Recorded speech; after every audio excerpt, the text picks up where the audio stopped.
Here is a Mazda CX-5. Before we get started though, let me give a quick shout out to Naya Motors Inc. for letting us use the car today to film the videos. They are a used car dealer here in Ottawa, Canada. Check out the link in the description for their entire inventory.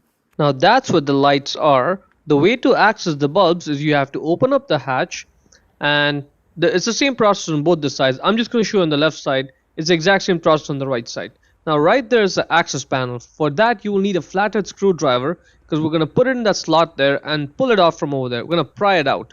So pry it out the way I'm showing, and it's going to take a few seconds. And pry it exactly the way I'm showing. There's like a clip over there. You got to get that out of it. Right? So get that out. Get one finger in there and then do it from the other side, and it's gonna pop off, and that's okay. It's not gonna break, it's just gonna pop off, and that's okay. See, there's like a second clip over there. So just be patient, and this is what's gonna take the most amount of time in this whole video. Rest of it is easy.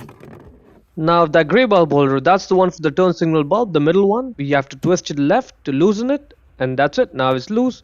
Pull it out, and there's the bulb right over there. And now it's out.